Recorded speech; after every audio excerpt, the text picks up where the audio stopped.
Thank you, Madam Leader. Before I begin, I would like to thank all of my family and friends who flew in from Wisconsin and from all over for being here today. In the gallery, I have my mom, Betty, my sister, Janet, my brothers, Stan and Tobin, and more cousins than I can count on a few hands.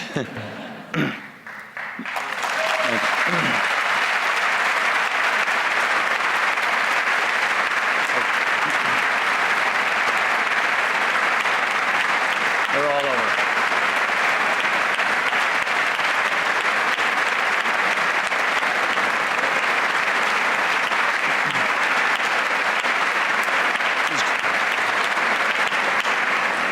Most important, I want to recognize my wife, Jana, and our children, Liza, Charlie, and Sam.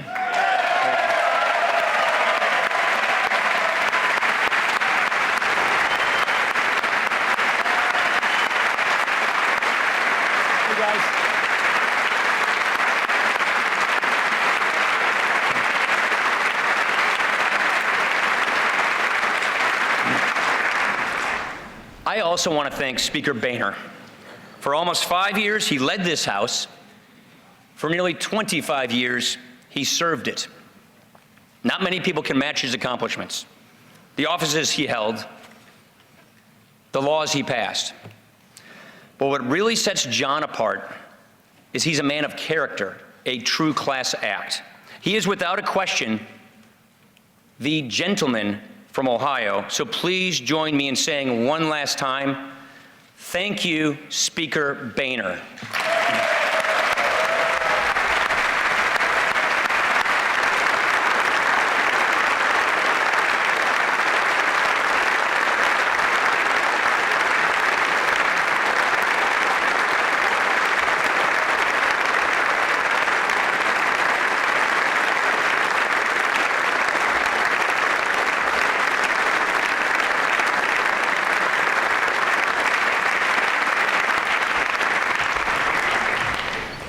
Now I know how he felt.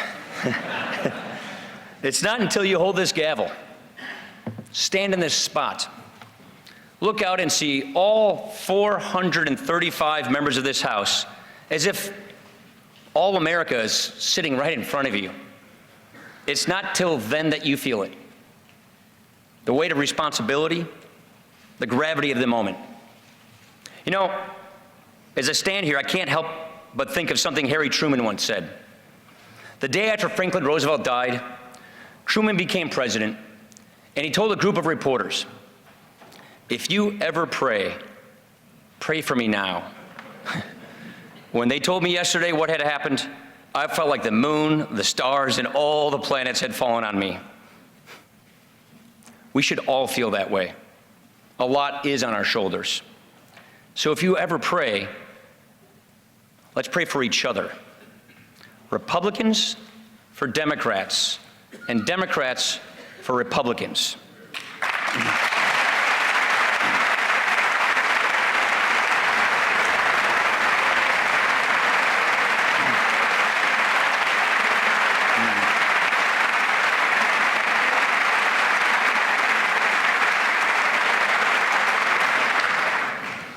And I don't mean pray for a conversion, all right? Pray for a deeper understanding, because when you're up here, you see it so clearly. Wherever you come from, whatever you believe, we are all in the same boat.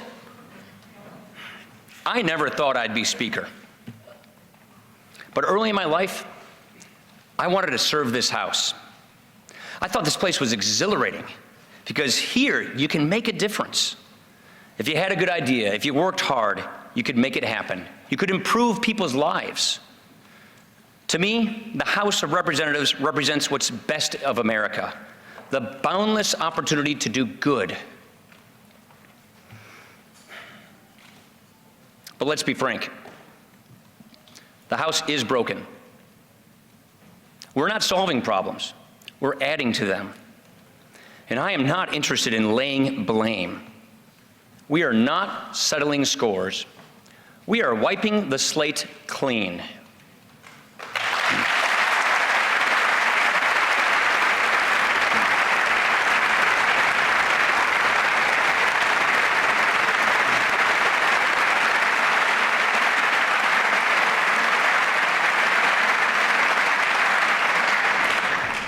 Neither the members nor the people are satisfied with how things are going. We need to make some changes, starting with how the House does business. We need to let every member contribute, not once they've earned their stripes, but now. I come at this job as a two-time committee chair. The committees should retake the lead in drafting all major legislation.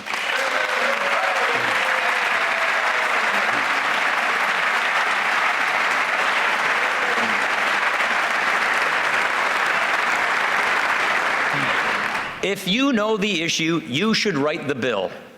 Let's open up the process. Let people participate. And they might change their mind. A neglected minority will gum up the works. A respected minority will work in good faith. Instead of trying to stop the majority, they might try to become the majority. In other words, we need to return to regular order.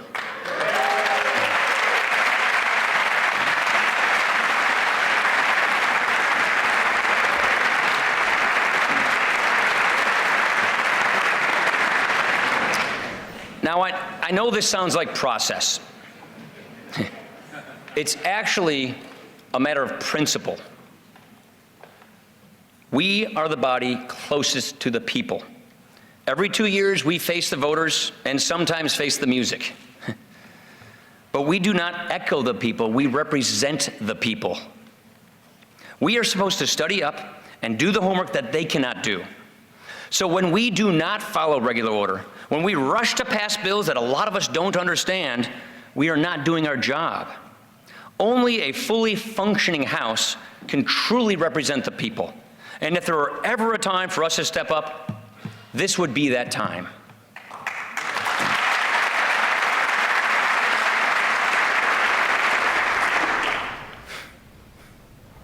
America does not feel strong anymore because the working people of America do not feel strong anymore. I'm talking about the people who mind the store and grow the food and walk the beat and pay the taxes and raise the family. They do not sit in this House. They do not have fancy titles, but they are the people who make this country work, and this House should work for them.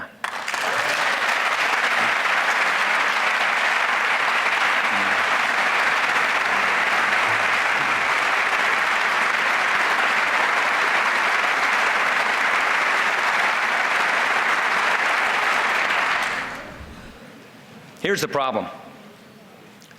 They're working hard, they're paying a lot, they're trying to do right by their families, and they're going nowhere fast.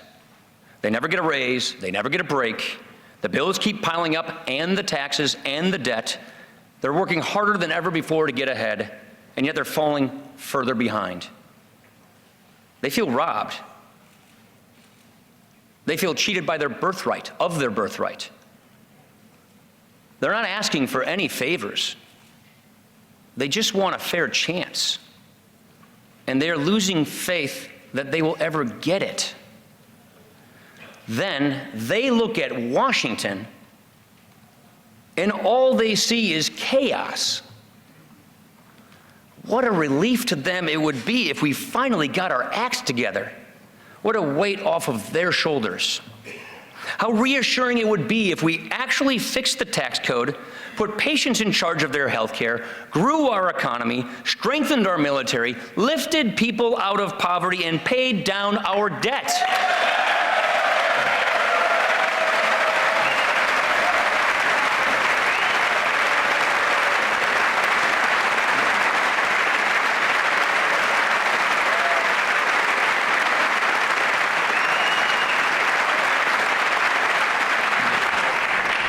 At this point, nothing could be more inspiring than a job well done. Nothing could stir the heart more than real, concrete results. The cynics will scoff. They'll say it's not possible. You better believe we're going to try. We will not duck the tough issues. We will take them head on. We are going to do all we can do so that working people get their strength back and people not working get their lives back. No more favors for the few, Opportunity for all. That is our motto.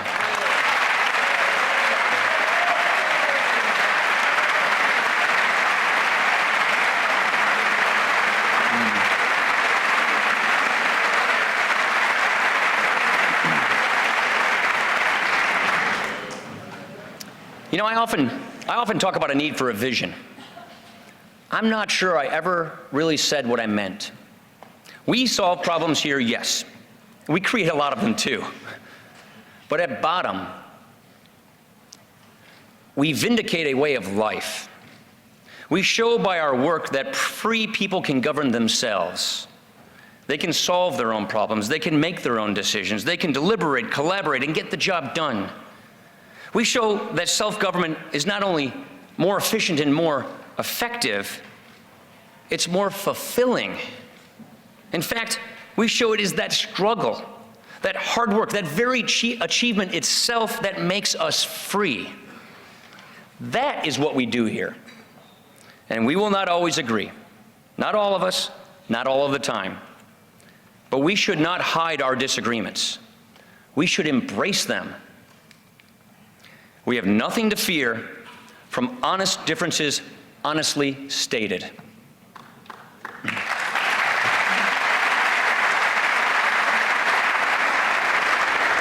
If you have ideas, let's hear them. I believe that a greater clarity between us can lead to greater charity among us. And there's every reason to have hope. When the first speaker took the gavel, he looked out at a room of 30 people, representing a nation of 3 million. Today, as I look out at each and every one of you, we represent a nation of 300 million. So when I hear people say that America doesn't have it, we are done, we are spent, I don't believe it. I believe with every fiber of my being that we can renew the American idea.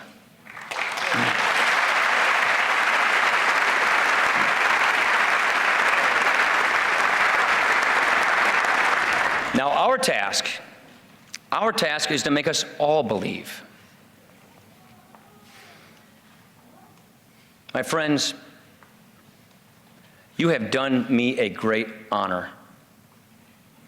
The people of this country, they have done all of us a great honor. Now let's prove ourselves worthy of it. Let's seize the moment. Let's rise to the occasion. And when we are done, let us say that we left the people, all the people, more united, happy, and free. Thank you.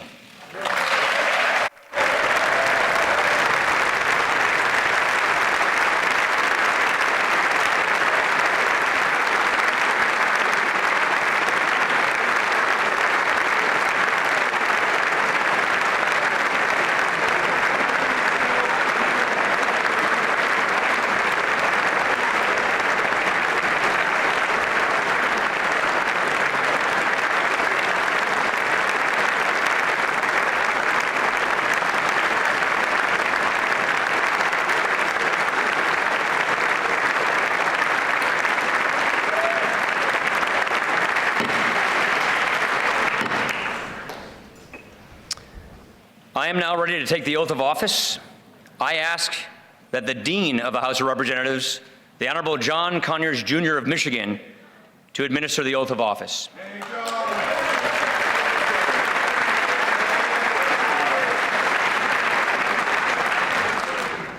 If the gentleman from Wisconsin would please raise his right hand. Do you, sir, solemnly swear or affirm that you will support and defend the Constitution of the United States against all enemies, foreign and domestic, that you will bear true faith and allegiance to the same, that you take this obligation freely without any mental reservation or purpose of evasion, and that you will well and faithfully discharge the duties of the office on which you are about to enter, so help you God? I do. Thank you. Thank you. Thank you, John. Thank you. Thank you. Thank you. Thank you.